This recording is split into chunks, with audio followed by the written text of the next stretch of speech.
On the morning of September 6, 2000, a group of Colombian National Police officers approached a nondescript warehouse on the outskirts of Bogotá, a cluster of corrugated metal and concrete behind a chain-link fence hidden in a forgotten industrial zone. It was just another day. They were looking for cash, weapons, evidence of drug trafficking, but they had no idea they were about to step into such a bizarre scene. It would shock the world. The door creaked open. Inside, air was thick with the smell of damp fiberglass, engine grease, and cold steel. The emergency lights flickered. And then they saw it. Not a crate, not a hidden vault, but a shape. It was long, dark, and impossibly smooth, stretching across the floor like a sleeping beast. It was 34 meters long, nearly as long as a city bus, but it was built for the ocean. This wasn't a boat. This was a submarine. Built from reinforced fiberglass and armored steel, the hull was already 80% complete. The bow was sharply aerodynamic, designed to cut through waves. The side had pressure seals, a retractable periscope, and beneath it, hydrodynamic fin that was meant to stabilize the vessel at depth. At the top, a small hatch allowed access. And inside, it had a command console with dials, digital displays, and a laptop, still powered on, open to a map of the Pacific Ocean. It even had oxygen tanks, a crude filtration system, and cabling for electrical life support. This wasn't a model. It was built for real life. And then, the details, the craftsmanship, the precision. Someone with military engineering experience had designed it. Blueprints were pinned to the wall, not drawn by hand, but from CAD software. Scientific diagrams of hull stress levels, calculations for fuel efficiency. And in the cockpit, a carved wooden figure.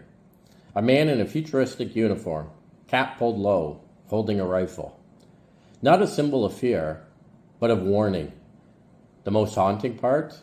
He had a smile, like he was confident. He'd make it. So why would a cartel, one whose power was collapsing after Pablo Escobar's death, build a sub like this? The answer lies in the war against the sea. By 2000, the U.S. Coast Guard had flooded the Caribbean and Atlantic with naval patrols. Any boat by the Colombian coast? They saw it. They intercepted it. The old smuggling routes were dead, so the cartels didn't give up. They evolved. This submarine was the last stand, a message written in steel and fiberglass. If you dominate the surface, we'll go beneath it. It would have launched from the main port in Colombia's Pacific City, where gang warfare and corruption and drug synthetics still thrived. From there, it would travel nearly 7,000 kilometers deep under the Pacific and surface off the coast of Mexico's Sinaloa. A dozen hours, maybe two. No radar detection, no satellite traction, and no weapons. Just 4 tons of cocaine worth over $300 million on the streets. But the timing was strange. Why would a sub that was almost done, yet not launched? Why leave behind such advanced technology? The answer, it came from Interpol and the USDA in separate reports.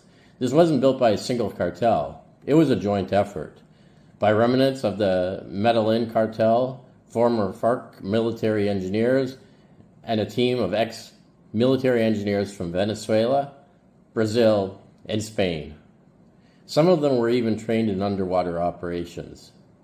They had architects, welders, navigation experts, and a plan to move cocaine away from Colombia and hand it over to the rising Mexican cartels, the new kings of the trade.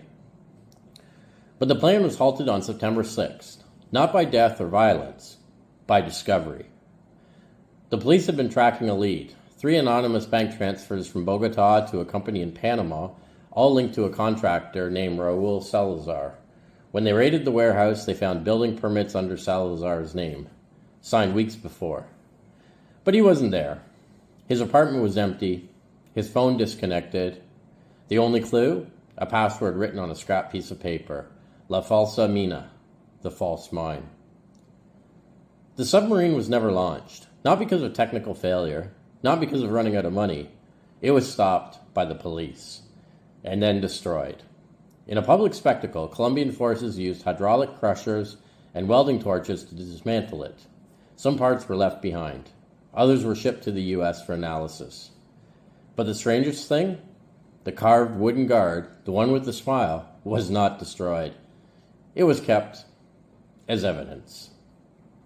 What happened next is less about facts and more about the echo of that moment. The U.S. government revised its strategic military response. The Coast Guard launched Project Neptune, a new ocean surveillance system using sonar drones to hunt for submarines. An internal DEA documents from 2001 revealed a chilling line. This was not a failure. This was a prototype. The next one won't be found, unless we stop dreaming first. To this day, the mystery isn't dead. Rumors swirl. That the submarine was only partially destroyed, that the plans were copied, and that somewhere, in the jungles of Colombia, or beneath the sea off the Pacific, a second sub still waits. Not to be found, but to continue the dive. We think of war in guns, battles, and headlines, but sometimes the most dangerous weapon isn't loaded. It's waiting, built, almost ready. And all it needs is a launch. Thanks for watching today, and if you like this story, remember to subscribe to the channel and hit that like button. We'll see you tomorrow on September 7th for another interesting story.